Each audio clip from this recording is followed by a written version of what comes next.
الأذان.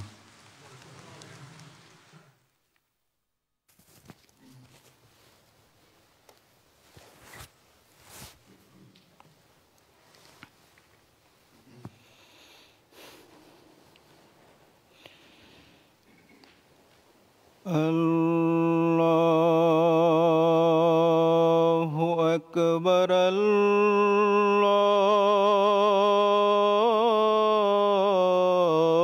الله أكبر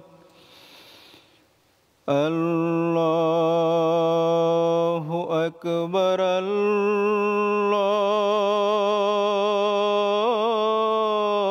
الله أكبر أشهد أن لا إله إلا الله أشهد أن لا إله إلا الله أشهد أن محمدًا رسول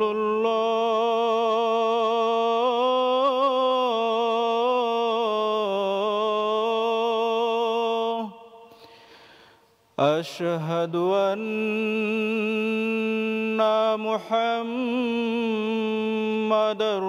رسول الله حي على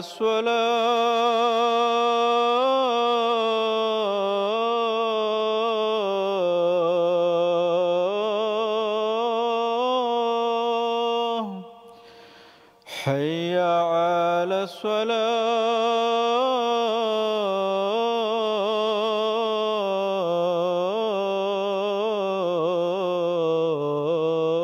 الصلاة حي على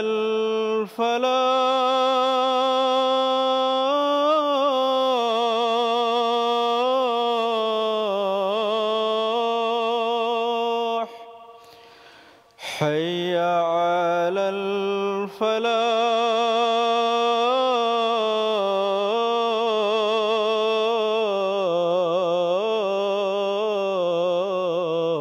الفلاح الله أكبر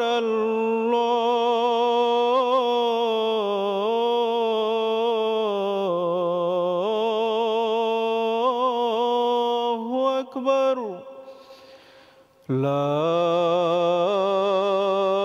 إله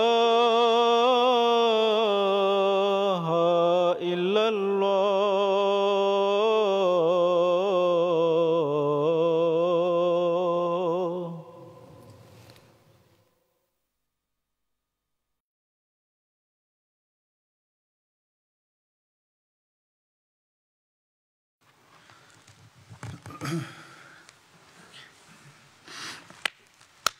السلام عليكم ورحمة الله.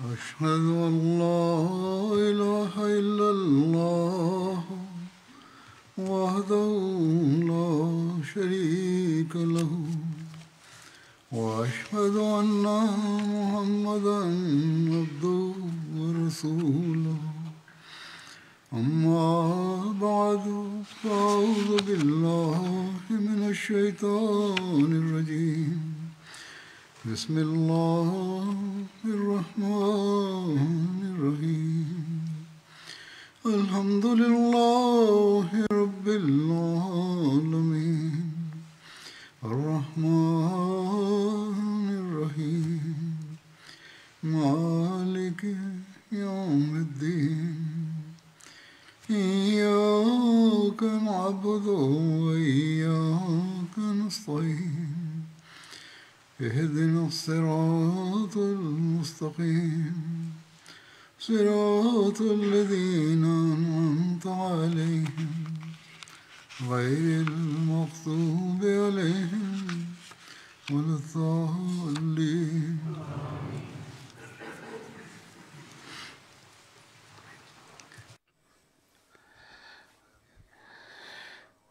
হুদাইবিয়া সম্পর্কে আমরা আলোচনা করছিলাম। এই সম্পর্কে বুদাইল বিন ওয়ারকা খুজাই এবং অন্যান্য কুরাইশ দূতের মহানবীর কাছে আসার উল্লেখ পাওয়া যায়। এই সম্পর্কে বিস্তারিত বর্ণনায় মির্জা বশির আহমদ সাহেব লিখেছেন যে মহানবী সাল্লাল্লাহু আলাইহি ওয়াসাল্লাম হুদাইবিয়ার উপত্যকায় পৌঁছে এই উপত্যকার ঝর্ণার কাছে অবস্থান নেন।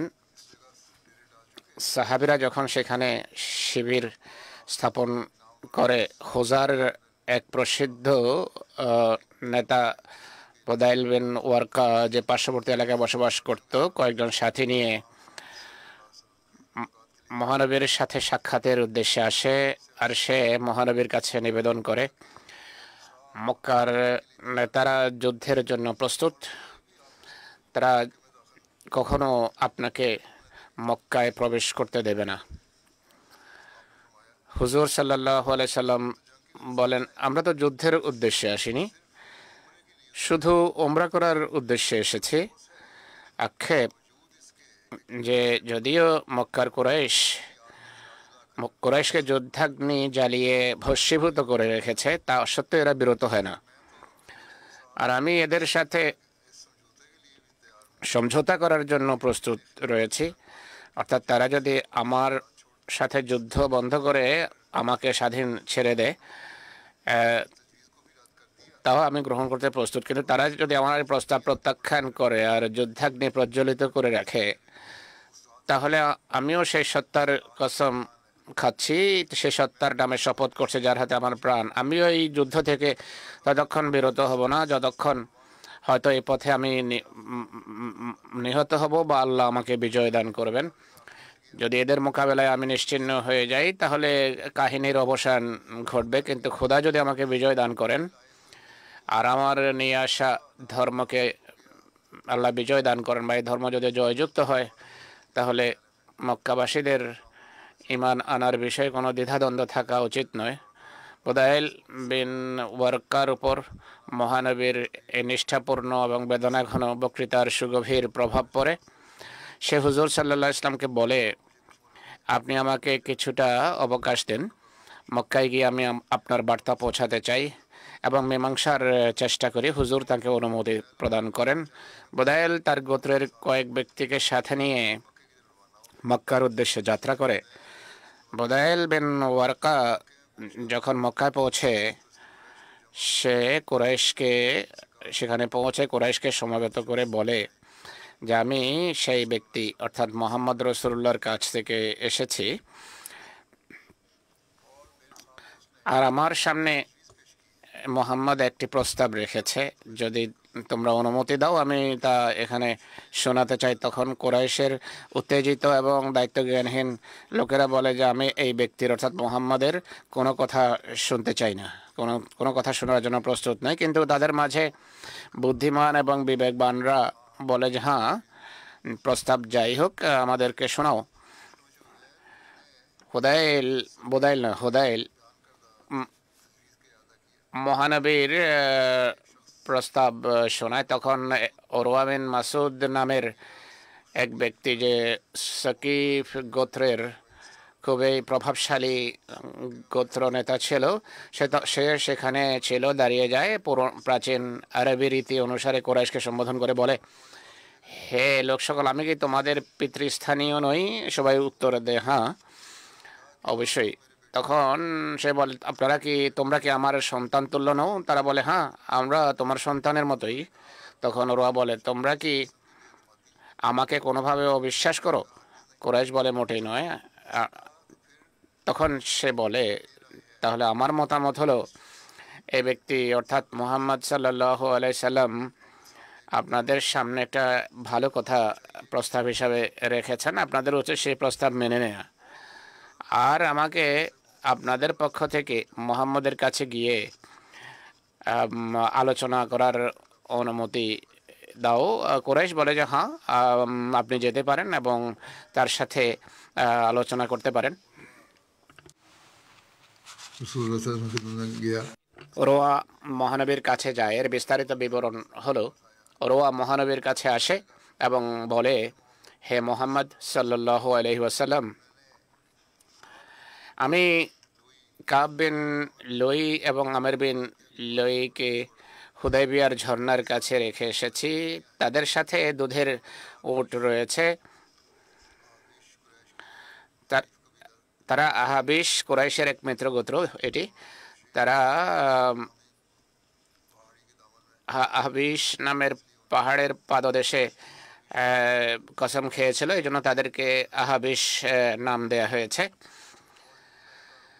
আহাবিশ এবং তাদের অনুসারীদেরকে ডেকেছে এবং তারা চিতার খাল পরিধান করে রেখেছে। কাফেররা চিতার খাল পরিধান করে রেখেছে, অর্থাৎ তারা যুদ্ধের জন্য প্রস্তুত। তারা শপথ করেছে যে বাইতুল্লাহ এবং আপনার মধ্যবর্তী পথ তারা খালি করবে না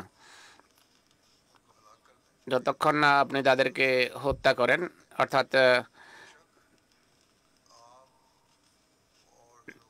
সে বলে, নিঃসন্দেহে আপনি এবং যাদের সাথে আপনি যুদ্ধ করবেন দুই পক্ষের এক পক্ষ মারা যাবে। হয়তো মহানবী বলেন যে, মহানবীকে বলে যে আপনি হয়তো আপনার জাতিকে ধ্বংস করবেন। আর আজ পর্যন্ত কখনো এটি শোনা যায়নি যে কোনো জাতি, কোনো ব্যক্তি তার জাতিকে এবং তার ঘরের লোকদেরকে ধ্বংস করেছে। আজ পর্যন্ত এমন কথা আমরা জানি না। তাই আপনি কি ধ্বংস করবেন? এই হলো কোথায় সে ব্যক্তির, বা আপনার, অর্থাৎ তারা আপনাকে লাঞ্ছিত করবে। অর্থাৎ এইভাবে সতর্ক করে মহানবীকে। সে বলে, খোদার কসম, আমি আপনার সাথে যেসব চেহারা দেখছি, সাহাবীদের কথা বলছে, সাহাবীদের সম্পর্কে উদাহরণ করে, আপনার সাথে যাদেরকে দেখি তাদের চেহারা দেখে মনে হচ্ছে এরা পলায়ন করবে। এক রওয়ায়াত অনুসারে সে বলে, এদের মাঝে এমন লোকও আছে যাদের চেহারা, যাদেরকে আমি চিনি না এবং তাদের চরিত্র আমি কেমন তা বুঝি না, অর্থাৎ তারা পালিয়ে যাবে, আপনাকে নিঃসঙ্গ ছেড়ে যাবে। আরেক রওয়ায়াতে আছে, আমি দেখছি যদি আপনি কুরাইশের সাথে যুদ্ধ করেন তাহলে এরা আপনাকে কুরাইশের হাতে তুলে দেবে, আপনার সাথীরা। এইভাবে মহানবীকে সে ভয় দেখানোর চেষ্টা করে আর বলে যে মক্কাবাসী তখন আপনাকে বন্দি করবে। তাই সে বলে এর চেয়ে ভয়াবহ বিষয় আর কি হতে পারে। হযরত আবু বকর রাদিয়াল্লাহু আনহু, যিনি মহানবীর পশ্চাতে বা পেছনে বসেছিলেন, তিনি রাগান্বিত হন, রেগে যান এবং বলেন যে তুমি তোমার লাত এবং মানাতকে গিয়ে চুমু দাও, আমাদের সাথে এমন ফালতু কথা বলো না। আমরা কি মহানবীকে ছেড়ে পালাবো? ওরা জিজ্ঞেস করে যে এই ব্যক্তিটিকে, তিনি উত্তর দেন যে ইনি হলেন আবু বকর। ওরা বলেন, খোদার কসম, যদি আমার প্রতি তোমার একটি অনুগ্রহ না থাকতো তাহলে আমি অবশ্যই তোমাকে এই এখন যে কথা বলেছ সে কথার শক্ত উত্তর দিতাম। কোনো যুগে ওরওয়ার প্রতি হযরত আবু বকরের একটা ইহসান ছিল। আর এই সম্পর্কে লেখা আছে যে ওরওয়া রক্তপণ পরিশোধ করার জন্য ঋণ চায়। তখন কেউ দুটো ওট বা তিনটা ওট দিয়ে তাকে সাহায্য করেছিল, কিন্তু হযরত আবু বকর রাদিয়াল্লাহু আনহু 10টা ওট দিয়েছিলেন তাকে। এই ইহসানের কথা, এই অনুগ্রহের কথা ওরওয়া বলছিল আবু বকরকে সম্বোধন করে। এরপর ওরওয়া মহানবীর সাথে কথা বলতে থাকে। আর কথা বলার সময় সে মহানবী সাল্লাল্লাহু আলাইহি ওয়াসাল্লামের পবিত্র দাড়ি স্পর্শ করে। হযরত মুগীরা বিন শুবা হুজুর সাল্লাল্লাহু আলাইহি ওয়াসাল্লামের কাছে তরবারি নিয়ে দণ্ডায়মান ছিলেন এবং তিনি হেলমেট পরে রেখেছিলেন। সে কথা বলার জন্য হাত আগে বাড়ায় মহানবীর দাড়ি স্পর্শ করার জন্য। হযরত মুগীরা তার তরবারির কোনা দিয়ে তাকে সরিয়ে দেন এবং বলেন, হুজুর সাল্লাল্লাহু আলাইহি ওয়াসাল্লামের পবিত্র দাড়ি থেকে তোমার হাতকে বিরত রাখো, তরবারি তোমাকে আঘাত করার পূর্বে। কোনো মুশরিকের জন্য বৈধ নয় যে মহানবীর পবিত্র দাড়ি স্পর্শ করবে। ওরা তার মাথা উঁচু করে বলে যে এই ব্যক্তিকে, সবাই বলে ইনি হলেন মুগিরা বিন শুবা। অন্য রওয়ায়েতে আছে মহানবী সাল্লাল্লাহু আলাইহি ওয়াসাল্লাম বলেন যে এ হলো তোমার ভ্রাতুষ্পুত্র মুগিরা বিন শুবা। সে বলে হে দুরাচারী, হে প্রতিজ্ঞা ভঙ্গকারী, আমি কি তোর প্রতিজ্ঞা ভঙ্গের সংশোধন করার চেষ্টা করিনি? হযরত মুগিরা অজ্ঞতার যুগে সে যেই দিকে ইঙ্গিত করছে তা হলো মুগিরা অজ্ঞতার যুগে কিছু লোকের সাথে যায় এবং সেই লোকদের হত্যা করে তাদের সম্পদ নিয়ে আসেন এবং এরপর ইসলাম গ্রহণ করেন। মহানবী বলেন ইসলাম গ্রহণের যতটুকু সম্পর্ক আছে তার ইসলাম আমি গ্রহণ করছি, সম্পদের যতটুকু সম্পর্ক আছে সেই সম্পদের সাথে আমার কোনো সম্পর্ক নেই। এটি বুখারীর রওয়ায়াত। যাই হোক, মুগিরা ওরওয়া হয়তো মুগিরাকে কোনো সাহায্য করে থাকবে, সেই দিকেই সে ইঙ্গিত করছিল। এরপর ওরওয়া মহানবী সাহাবীদেরকে মনোযোগ সহকারে দেখতে থাকে। যখনই মহানবী থুতু ফেলতেন সাহাবীরা সেটা নিজেদের হাতে নিয়ে মুখে এবং বক্ষে স্পর্শ করত। মহানবী কোনো নির্দেশ দিলে সাহাবীরা তাৎক্ষণিকভাবে সেই কাজ করতেন। মহানবী অজু করলে সাহাবীরা অজুর পানি নেওয়ার জন্য ঝাঁপিয়ে পড়তেন, কোনো কিছু মাটিতে পড়তে দিতেন না। এটি ওরওয়া দেখেছে। মহানবী সাল্লাল্লাহু আলাইহি ওয়াসাল্লামের সামনে তারা নিজেদের আওয়াজ ধিমা রাখতেন তার সম্মানার্থে। কখনো বাঁকা চোখে মহানবীর প্রতি তারা তাকাতেন না, মহানবীর প্রতি চোখ তুলে তাকাতেন না। ওরওয়া মহানবীর সাথে কথা যখন শেষ করে সে মহানবী ওরওয়াকে সেই কথাই বলেন যা উদাইল বিন ওয়ারকাকে বলেছিলেন এবং দীর্ঘক্ষণ সমঝোতার প্রস্তাব দিতে থাকেন। এরপর ওরওয়া কুরাইশের কাছে আসে, হে আমার জাতি, হে কুরাইশ, আমি দূত হিসাবে অনেক বাদশার দরবারে, রাজপ্রাসাদে, কায়সার এবং কিসরা আর নাজাশির রাজদরবারেও গিয়েছি। খোদার কসম আমি কখনো এমন বাদশাহ দেখিনি যার সেইভাবে আনুগত্য করা হয় যেভাবে মুহাম্মদ রাসূলুল্লাহর সাহাবীরা তার আনুগত্য করে। সে এসেছে মহানবীকে ভয় দেখানোর জন্য, কিন্তু এমন দৃশ্য দেখে সে প্রভাবিত হয় গভীরভাবে। আর এই কথাগুলো সে গিয়ে মক্কাবাসীদের শোনায়। ওরওয়া বলে খোদার কসম এমন কোনো বাদশাহ আমি দেখিনি যার সাথীরা সাহাবীরা তার ততটা সম্মান করে যতটা মুহাম্মদ রাসূলুল্লাহর সাহাবীরা মুহাম্মদের প্রতি শ্রদ্ধাশীল। খোদার কসম মুহাম্মদের মতো কোনো বাদশাহ নেই। মুহাম্মদ যখন থুতু ফেলে তার সাথীরা সেই থুতু নিজেদের হাতে নিয়ে নেন, এরপর নিজেদের বক্ষে এবং মুখে মালিশ করে। এরপর মুহাম্মদ যখন কোনো নির্দেশ দেন তা দ্রুত পালন করে। অজু করলে অজুর পানি নিজেদের হাতে নেওয়ার জন্য ঝাঁপিয়ে পড়েন। তার পবিত্র চুলকে তারা মাটিতে পড়তে দেন না, বরং সেইগুলো সংরক্ষণ করেন। মহানবীর সামনে তার সাথীরা ধিমা কণ্ঠে কথা বলে এবং মুহাম্মদের সম্মানের কারণে তার দিকে তাকায় না। তার অনুমতি ছাড়া কোনো সাহাবী কথা বলে না। মুহাম্মদ অনুমতি দিলে সাহাবীরা কথা বলে, আর অনুমতি না দিলে তারা নীরব থাকে, প্রত্যেকেই নীরব থাকে। সে বলে যে মুহাম্মদ একটা ভালো কথা বলেছে তোমাদের উদ্দেশ্যে, অর্থাৎ মহানবী তোমাদের উদ্দেশ্যে একটা ভালো প্রস্তাব দিয়েছে, তাই প্রস্তাব মেনে নাও। সে বলে নিঃসন্দেহে আমি আমার জাতিকে সাবধান করেছি। लोग कि अगर तुमने उसके ভালোভাবে জেনে রাখো যদি তার সাথে যুদ্ধের ইচ্ছা করো তাহলে সেও যুদ্ধ করবে। তোমরা যদি মহানবীকে বাধা দাও তাহলে আমি এমন জাতি দেখে এসেছি যারা এই কথার প্রতি ভ্রুক্ষেপ করে না যে তাদের পরিণতি কি হবে। খোদার কসম আমি তার সাথে এমন নারীদেরকেও দেখেছি যারা তাকে আমাদের হাতে তুলে দেবে না। হে জাতি, নিজেদের মত পরিবর্তন করো এবং তার কাছে যাও এবং সেই প্রস্তাব মেনে নাও যে যা সে তোমাদের সামনে রাখছে, অর্থাৎ মহানবী যে কথা বলেছে সেই কথা মেনে নাও। সে বলে যে হে কুরাইশ, আমি তোমাদের শুভাকাঙ্ক্ষী, একই সাথে আমার ভয়ও আছে যে সেই ব্যক্তির বিরুদ্ধে তোমাদেরকে কেউ সাহায্য করবো না যাদের বাইতুল্লাহ জিয়ারত করতে এসেছে। তার কাছে কোরবানির প্রাণী আছে যা তারা জবাই করবে, ওমরা করে এবং ফিরে যাবে। তখন কুরাইশ বলে হে ওরওয়া, এমন কথা বলো না, তুমি ছাড়া অন্য কেউ কি এ কথা বলেছে? আমরা তাকে এই বছর ফেরত পাঠাতে চাই, আগামী বছর ফিরে আসতে পারে। ওরোয়া বলে যে তোমাদেরকে ভয়াবহ সমস্যার সম্মুখীন হতে হবে। তখন ওরোয়া এবং তার সাথীরা তায়েফের দিকে চলে যায়। হজরত মুসলেহ মাউদ রাদিয়াল্লাহু তাআলা আনহু হুদাইবিয়ার ঘটনাবলী লিখেছেন, বর্ণনা করেছেন। তিনি এটি বর্ণনা করে বলেন যে হুজুর সাল্লাল্লাহু আলাইহি সাল্লাম যখন খানা কাবার তওয়াফের উদ্দেশ্যে আসেন, মক্কার কাফেরেরা সংবাদ পেয়ে তাদের এক সর্দারকে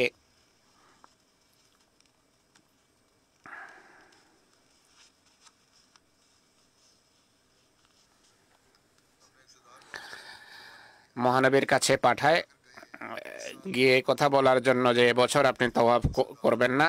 সেই সর্দার মহানবীর কাছে আসে এবং আলোচনা আরম্ভ করে।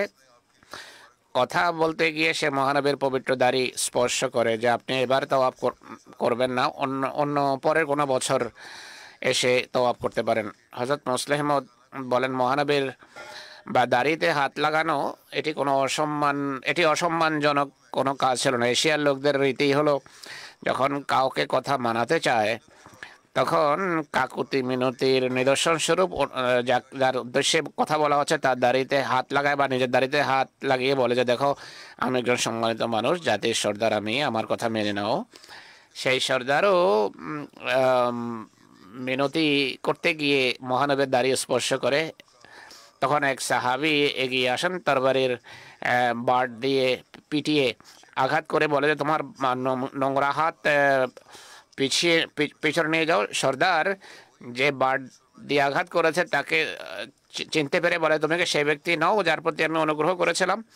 এই কথা শুনে সেই সাহাবী পিছিয়ে সর্দার পুনরায় মহানবীর পবিত্র দাঁড়িয়ে স্পর্শ করে। সাহাবীরা বলেন যে এই সর্দারের এভাবে মহানবীর পবিত্র দাঁড়িয়ে স্পর্শ করা দেখে আমাদের কঠিন রাগ হয়, কিন্তু এমন কোনো ব্যক্তি দেখা যেত না যার প্রতি এই কাফের সর্দারের উপরে এহসান ছিল না, অর্থাৎ অনেকের প্রতি সে অনুগ্রহ করেছে। তখন আমরা চাইতাম যে আমাদের মাঝে এমন কোনো ব্যক্তি যদি থাকতো যার প্রতি সর্দারের কোনো অনুগ্রহ না থাকতো। তখন আমাদের এক ব্যক্তি এগিয়ে আসে যিনি যে আপাদ মস্তক বর্ম এবং হেলমেট পরে পরিহিত ছিল এবং উচ্চস্বরে তাকে সম্বোধন করে বলে তোমার নোংরা হাত সরাও। ইনি হয়তো আবু বকর ছিলেন।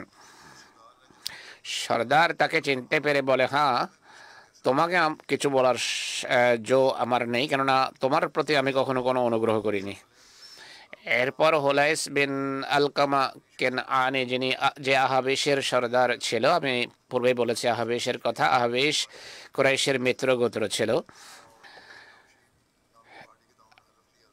হাবশী নামক পাহাড়ের পাদদেশে তারা শপথ নিয়েছিল, এই জন্য তাদেরকে আহাবেশ বলা হয়। সে বলে যে আমাকে মহানবীর কাছে যাওয়ার অনুমতি দাও। কুরাইশ তাকে অনুমতি দেয়। সে মহানবীকে যখন উঁচু জায়গা থেকে দেখে, হুজুর সাল্লাল্লাহু তাকে দেখে বলেন যে এ হলো অমুক ব্যক্তি যে এমন গোত্রের সাথে সম্পর্ক রাখে, এমন গোত্রের সদস্য যারা কোরবানির প্রাণীর প্রতি শ্রদ্ধাশীল। সাহাবীদেরকে বলেন যে এরকে দেখানোর জন্য কোরবানির প্রাণী সামনে নিয়ে আসো। সাহাবীরা কোরবানির প্রাণী সামনে নিয়ে আসেন। সে উপত্যকার প্রান্তে এসব কোরবানির প্রাণী দেখে যাদের গলায় ছিল হার। অনেক দিন হার বেশি দিন গলায় থাকার কারণে তাদের ঘাড়ের চুলও লোম ঝরে গিয়েছিল। সেসব প্রাণীর মুখ থেকে বারবার আওয়াজ বের হচ্ছিল।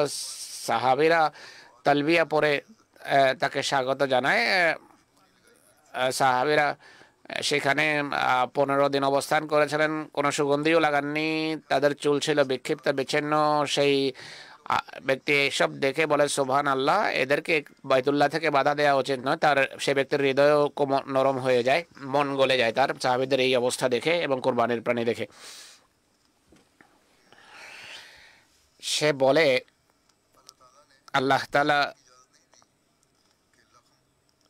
লকম, জুজাম, কেন্দা এবং হিমিয়ার গোত্রকে হজের অনুমতি দেবেন, আর আব্দুল মুত্তালিবের পুত্রকে হজ করতে বাধা দেওয়া হবে, এটি ঠিক নয়। কুরাইশের উচিত হবে না তাদেরকে বাইতুল্লাহ তওয়াফ করতে বাধা দেয়া। খোদার কসম, কুরাইশ ধ্বংস হয়ে যাবে এরা শুধু উমরা করতে এসেছে কোরাই, আচ্ছা মুসলমানের সমর্থনে সে কথা বলে। এসব কথা শুনে মহানবী বলেন, খোদার কসম, হে বনু কেনানার ভাই, বিষয়ে এমনই। মহানবী তাকে এই উত্তর দেন যে সেই ব্যক্তি এতটা প্রভাবিত হয় যে কুরাইশের কাছে গিয়ে বলে যে আমি এমন জিনিস দেখে এসেছি যার কারণে মুসলমানদেরকে উমরা করতে বাধা দেওয়া উচিত হবে না। প্রাণী দেখেছি, বিভিন্ন প্রাণী, কোরবানির প্রাণী দেখেছি, হাড়ের কারণে গলার লোম ঝরে গেছে, দীর্ঘদিন থেকে এগুলোর গলায় হাড় লাগানো ছিল, মানুষের চুল বিক্ষিপ্ত বিচ্ছিন্ন দেখতে পেয়েছি। আর এসব কিছু এই জন্য করেছেন তারা যে আসলে তারা বাইতুল্লাহ তওয়াফ করতে চায় মুসলমানেরা। খোদার কসম, তোমাদের সাথে মক্কার কুরাইশকে এসে বলে যে তোমাদের সাথে আমাদের এমন কোনো শপথ নেই, আর এই অঙ্গীকারও করিনি যে তোমরা প্রত্যেক ব্যক্তিকে এমন ব্যক্তিকে বায়তুল্লাহর তওয়াফ করতে বাধা দেবে যারা বায়তুল্লাহর প্রতি সম্মান রাখে এবং বায়তুল্লাহর অধিকার প্রদানকারী এবং কোরবানির প্রাণী শুধু তারা কোরবানির জায়গা পর্যন্ত নিয়ে যেতে চায়। সেই সত্তার কসম যার হাতে আমার প্রাণ, তোমরা তাদের রাস্তা খালি করে দাও, কাবায় যাওয়ার রাস্তা খালি করে দাও, নতুবা আমি আমার লোকদেরকে নিয়ে তোমাদেরকে ছেড়ে চলে যাব। সে বলে যে তাদের মুসলমানদেরকে উমরা করার অনুমতি দাও। কুরাইশ বলে, হে হুনাইস, কিছুটা নীরব থাকো, আমরা আমাদের পছন্দনীয় শর্ত মানানোর চেষ্টা করি মোহাম্মদকে। আরেক রওয়ায়েতে আছে, কুরাইশ বলে যে তুমি বসো, তুমি একজন মরুবাসী, তুমি কিছুই জানো না, তুমি মোহাম্মদ রসুল্লাহর কাছে যা শুনেছো এবং দেখেছো সেইগুলো আসলে প্রতারণা এবং ধোঁকা ছাড়া আর কিছু নয়। নাউজুবিল্লাহ। এই সফরে হযরত কাব বিন উজরার উল্লেখ পাওয়া যায়, যিনি ইহরামের জন্য মাথার চুল কামিয়ে ফেলেছেন বা চুল ছেটেছেন। এর বিবরণ হলো, হযরত কাব বিন উজরার পক্ষ থেকে বর্ণিত, হুদাইবিয়া নামক স্থানে আমরা মহানবীর সাথেই ছিলাম, এহরাম বেঁধে রেখেছিলাম আমরা, মুশরিকরা আমাদের পরিবেষ্টন করে রেখেছিল। আমার চুল ছিল লম্বা, আমার চেহারায়ও উকুন পড়তে থাকে। তিনি আমার পাশ ঘেঁষে যাচ্ছিলেন এবং বলেন, তোমার মাথার চুলের কারণ, উকুনের কারণে কি তোমার কষ্ট হচ্ছে? আমি বললাম হ্যাঁ। তিনি আমার ধারণা ছিল না যে তোমার কষ্ট এত বেশি হবে। তিনি আমাকে মাথা কামানোর নির্দেশ দেন, বলেন যে তুমি মাথা কামাতে পারো, চুল কামাতে পারো। আল্লাহ তাআলা বলেন যে ফামান কানা মিনকুম মারিদান আও বিহি আযাম মির রাসিহি ফাফিদিয়াতুম মিন সিয়ামিন আও সাদাকাতিন আও নুসুক। যদি তোমাদের কেউ অসুস্থ হয় বা তার মাথায় যদি কোনো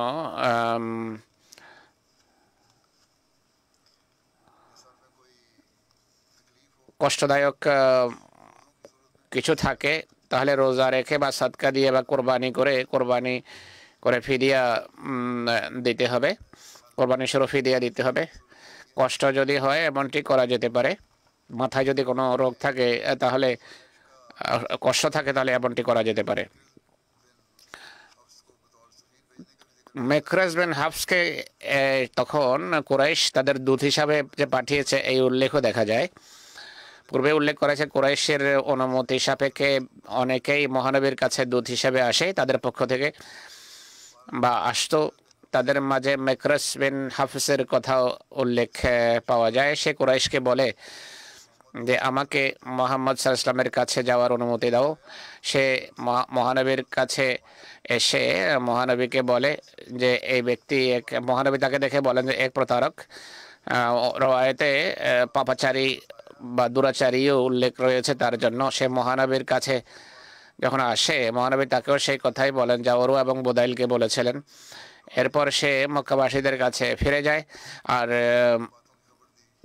তাদেরকে সেসব কথা অবহিত করে যা মহানবী তার উদ্দেশ্যে বলেছিলেন বা তাকে উদ্দেশ্য করে বলেছিলেন।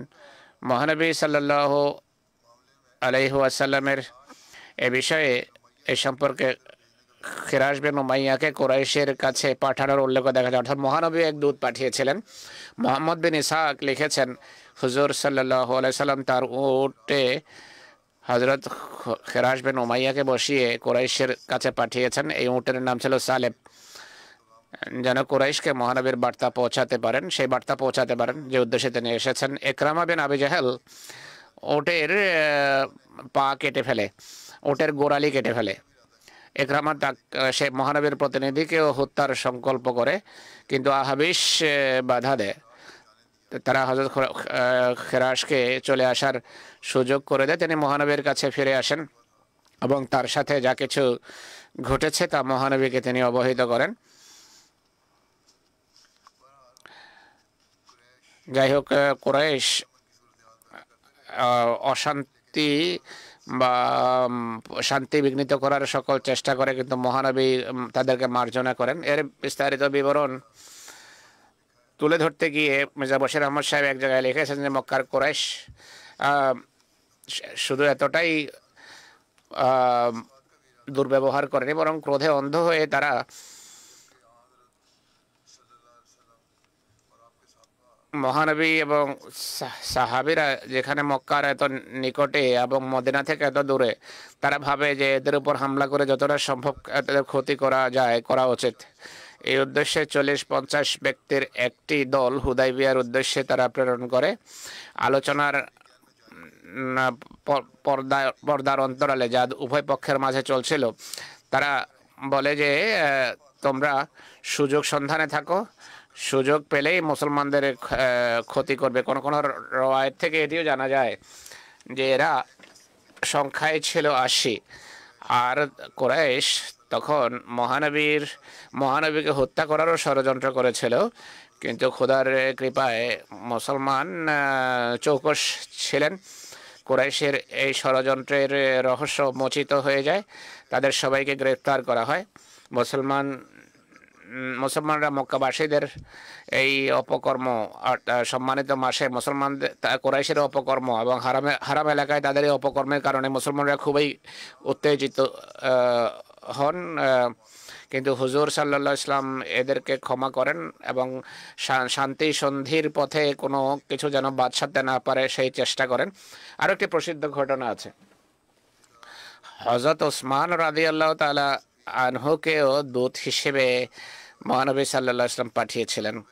আল্লামা বাইহাকি রোয়ার পক্ষ থেকে বর্ণনা করেন যে মহানবী সাল্লাল্লাহু আলাইহি ওয়াসাল্লাম এরপর হযরত ওমর বিন খাত্তাবকে ডাকেন কুরাইশের প্রতি প্রেরণের মানসে। হযরত ওমর বলেন যে, হে আল্লাহর রাসূল সাল্লাল্লাহু আলাইহি ওয়াসাল্লাম, কুরাইশ আমার শত্রুতার সম্পর্কে ভালোভাবে অবগত, তাই আমি আমার প্রাণ সম্পর্কে শঙ্কিত। বনু আদের এমন কোনো ব্যক্তি নেই যে আমার হেফাজত করবে। হে আল্লাহর রাসূল, তিনি বলেন, হে আল্লাহর রাসূল সাল্লাল্লাহু আলাইহি ওয়াসাল্লাম, আপনি যদি চান আমি যাব। হুজুর সাল্লাল্লাহু আলাইহি ওয়াসাল্লাম তাকে তখন কিছুই বলেননি।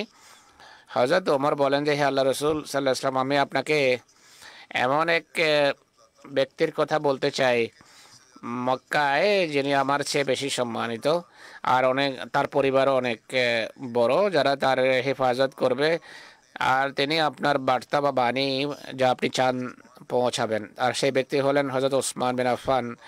মৃত্যু ভয়ে হযরত ওমর এমন কথা বলেননি, তিনি বলেন যে আমি গেলে আমাকে হত্যা করবে আর আমাকে পাঠানোর উদ্দেশ্য সফল হবে না, ফিতনাই দেখা দেবে, তাই আমার পরিবর্তে ওসমান গেলে ভালো হবে।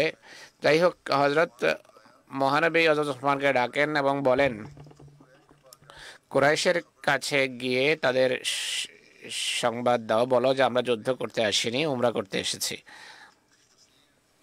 এর তাফসীর সূরা খাতামান নবীনে হযরত মির্জা বশির আহমদ সাহেব লিখেছেন যে মহানবী সাল্লাল্লাহু আলাইহি সাল্লাম হযরত ওসমানকে সম্বোধন করে বলেন যে মক্কা যাও আর কুরাইশকে মুসলমানদের শান্তিপূর্ণ যে উদ্দেশ্য সেই সম্পর্কে অবহিত করতে বলেন। ওসমানকে নিজের পক্ষ থেকে এক লিখিত পত্র দেন যা মক্কার কুরাইশদের নামে লেখা ছিল।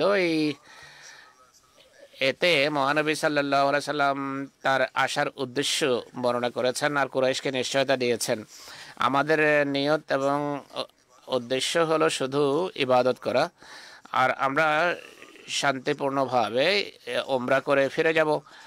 তিনি হযরত উসমানকে কথাও বলেন যে মক্কায় যে সমস্ত দুর্বল মুসলমানরা রয়েছে তাদের সাথেও সাক্ষাতের চেষ্টা করো, তাদের মনোবল বৃদ্ধি করার চেষ্টা করো এবং বলো যে আরও কিছুদিন তোমরা ধৈর্য ধরো, আল্লাহ তাআলা অচিরেই সাফল্যের দ্বার উন্মোচন করতে যাচ্ছেন। মহানবী সাল্লাল্লাহু আলাইহি ওয়াসাল্লামের দৃঢ় বিশ্বাস ছিল।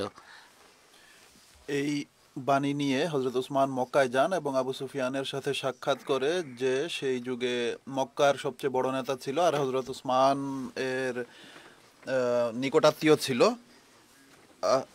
মক্কাবাসীদের একটি সাধারণ সভায় উপস্থিত হন। সেই সভায় তিনি মহানবী সাল্লাল্লাহু আলাইহি ওয়াসাল্লামের বার্তা উপস্থাপন করেন, যা বিভিন্ন কুরাইশ নেতা ব্যক্তিগতভাবেও পরীক্ষা করে, কিন্তু তা সত্ত্বেও সবাই এই জিদের উপর প্রতিষ্ঠিত থাকে যে যাই হোক না কেন মুসলমানরা এই বছর মক্কায় আসতে পারবে না।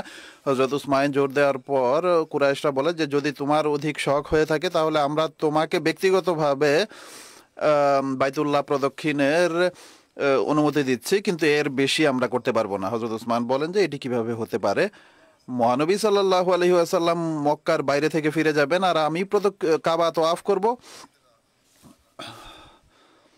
তিনিও কোনোভাবেই রাজি হননি। আর অবশেষে হযরত উসমান হতাশ হয়ে ফিরে আসার প্রস্তুতি নিচ্ছিলেন। তখন মক্কার মন্দ লোকেরা এই দুষ্টামির কথা চিন্তা করে যে এভাবে আমরা আরো বেশি শর্ত মানাতে পারবো। হযরত উসমান এবং তার সাথীদের মক্কায় আটকে দেয়। এতে মুসলমানদের মাঝে এই অপপ্রচার ছড়িয়ে পড়ে যে মক্কাবাসীরা হযরত উসমানকে হত্যা করেছে। এরপর এই সংবাদ যখন পৌঁছে তখন সেখানে মহানবী সাল্লাল্লাহু আলাইহি ওয়াসাল্লাম বয়াত নেন, যা বয়াত রিজওয়ান নামে পরিচিত। বিস্তারিত বর্ণনায় লেখা আছে যে এই সংবাদ অর্থাৎ হযরত উসমানের শাহাদাতের সংবাদ হুদাইবিয়ায় যখন পৌঁছে তখন মুসলমানদের মাঝে একান্ত উত্তেজনা ছড়িয়ে পড়ে, কেননা উসমান রাদিয়াল্লাহু তাআলা আনহু মহানবী সাল্লাল্লাহু আলাইহি ওয়াসাল্লামের জামাতা এবং সম্মানিত সাহাবীদের অন্তর্ভুক্ত ছিলেন আর মক্কায় ইসলামী দূত হিসেবে গিয়েছিলেন। আর এই দিনগুলো হারামের দিন ছিল, অর্থাৎ পবিত্র মাসের দিন ছিল, আর মক্কা স্বয়ং হেরেমের অঞ্চলে ছিল।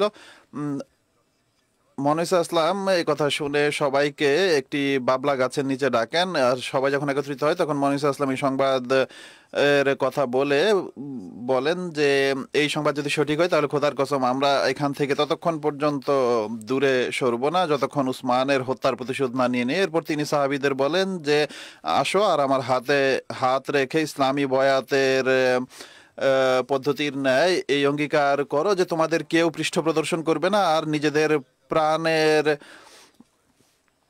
প্রাণের বিনিময় হলো নিজ স্থান থেকে নড়বে না। এই বয়াতের জন্য সাহাবীরা একে অপরকে ডিঙ্গিয়ে যেতে চায়, আর এই 1400-1500 সাহাবী যারা ইসলামের মূল পুঁজি ছিল তারা একে একে দ্বিতীয়বার যেন মহানবী সাল্লাল্লাহু আলাইহি ওয়াসাল্লামের হাতে বিক্রি হয়ে যায়।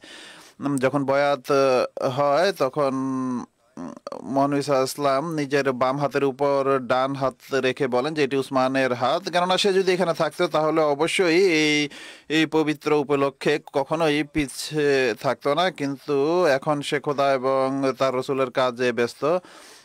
এভাবে এই দৃশ্য শেষ হয়। ইসলামী ইতিহাসে এই বয়াতের রিজওয়ান নামে সুপরিচিত, অর্থাৎ সেই বয়াত যাতে মুসলমানরা খোদা তাআলার পূর্ণ সন্তুষ্টির পুরস্কার লাভ করেছে। পবিত্র কোরআনেও এই বয়াতের উল্লেখ বিশেষভাবে করা হয়েছে। অতএব বলা হয়েছে রাদিয়াল্লাহু আনিল মুমিনিনা ইজ যুবায়উনাকা তাতা শাজারাতে আলিমা মা ফি কুলুবিহিম ওয়া আনজালা সাকিনাতা আলাইহিম ওয়া আসাবাহুম ফাতহান করিবা।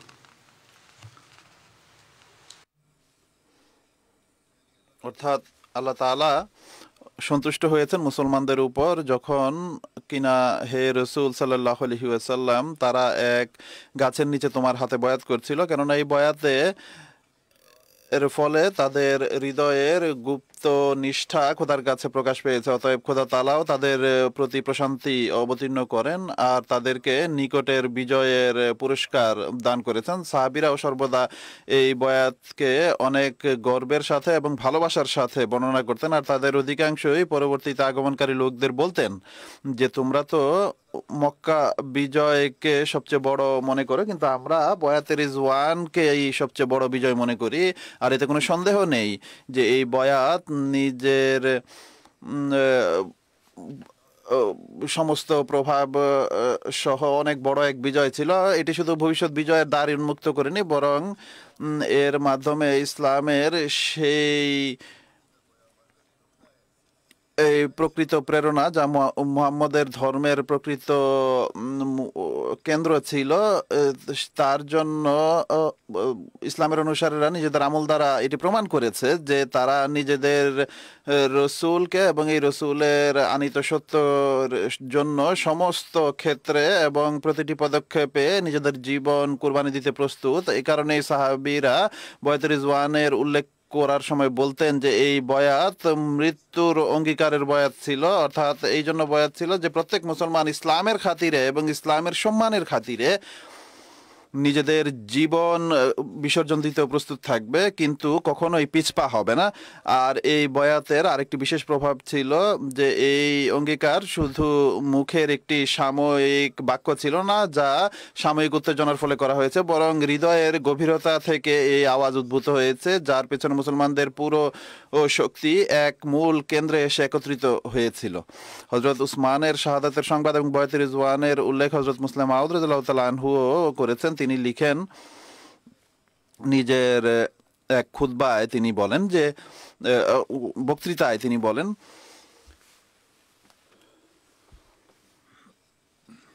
যে এতে মহানবী সাল্লাল্লাহু আলাইহি ওয়াসাল্লাম সাহাবীদের একত্রিত করেন, অর্থাৎ এই সংবাদ যখন আসে হযরত উসমানের মৃত্যু সংক্রান্ত, আর দূতের প্রাণ সব অবস্থায় রক্ষাযোগ্য। তোমরা উসমানের মৃত্যুর সংবাদ পেয়েছো, এই সংবাদ সত্য হলে আমরা অবশ্যই মক্কায় প্রবেশ করব। অর্থাৎ আমাদের প্রথম যে ইচ্ছা ছিল যে শান্তিপূর্ণ অবস্থায় মক্কায় প্রবেশ করব, এখন যেহেতু পরিস্থিতি পরিবর্তন হয়ে গেছে তাই আমরা জোর করে প্রবেশ করব। আর যদি আমাদের অগ্রসর হতে হয় তাহলে হয় আমরা বিজয় করে ফিরে আসব অথবা ময়দানে এক এক করে শহীদ হব। যারা এতে প্রস্তুত তারা আমার হাতে বয়াত করুক। তার এই ঘোষণা দিতে 1500 সাহাবী তারা 1500 সৈন্যে পরিণত হয়ে যায় আর একে অপরকে ডিঙ্গিয়ে তারা মহানবী সাল্লাল্লাহু আলাইহি ওয়াসাল্লামের হাতে অপরের চেয়ে আগে বয়াত করার চেষ্টা করে। এই বয়াত পুরো ইসলামী ইতিহাসে অনেক বড় এক গুরুত্ব বহন করে। আর গাছের বয়াত বলা হয় এটিকে, কেননা যখন বয়াত নেওয়া হয়েছিল তখন মহানবী সাল্লাল্লাহু আলাইহি ওয়াসাল্লাম একটি গাছের নিচে বসেছিলেন। হুদাইবিয়ার সন্ধি সম্পর্কে আরো বিস্তারিত বর্ণনা ইনশাআল্লাহ আগামীতে বর্ণনা করব। এখন আমি এটিও বলতে চাই, যেমনটি সবাই জানেন যে ইউরোপেও খুব দ্রুত যুদ্ধের পরিস্থিতি সৃষ্টি হচ্ছে। ইউক্রেন এবং রাশিয়ার যুদ্ধ আরও ছড়িয়ে পড়ার সম্ভাবনা দেখা দিয়েছে। ইউরোপ এবং অন্যান্য দেশগুলোকেও এখন হুমকি দেওয়া হচ্ছে। অধিকাংশ যারা বুদ্ধিমান বা যারা শান্তিপ্রিয় লিডার বা নেতা রয়েছে তারাও এই বিষয়ে বলছেন আল্লাহ তাআলা দোয়া করুন যেন আল্লাহ তাআলা সকল আহমদীকে যুদ্ধের মন্দ পরিস্থিতি থেকে রক্ষা করেন আর তারা যেন সেই অস্ত্র যুদ্ধে ব্যবহার না করে যাতে পরবর্তী প্রজন্মের উপর প্রভাব পড়ে। মুসলমান দেশগুলোর জন্য দোয়া করুন, আল্লাহ তাআলা তাদেরকেও বিবেক বুদ্ধি দিন আর তারাও যেন সত্যকে চেনার তৌফিক লাভ করে।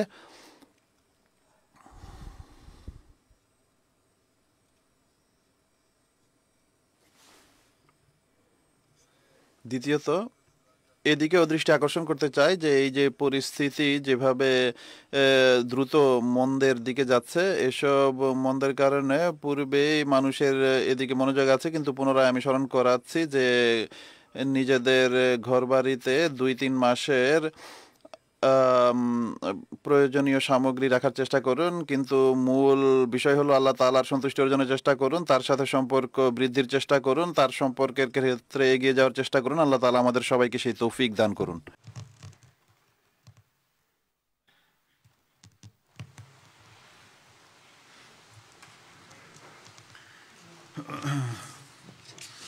الحمد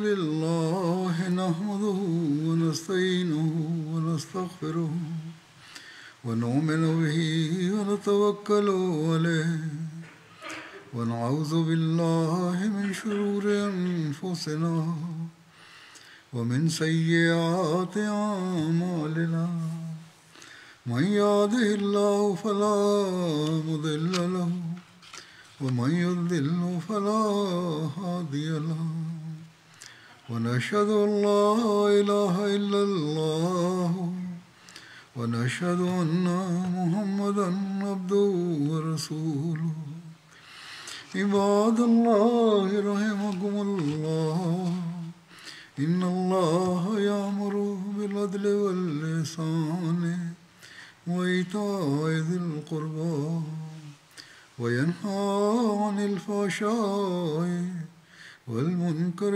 والبغي يعظكم لعلكم تذكرون اذكروا الله يذكركم وادعوه يستجب لكم ولذكر الله أكبر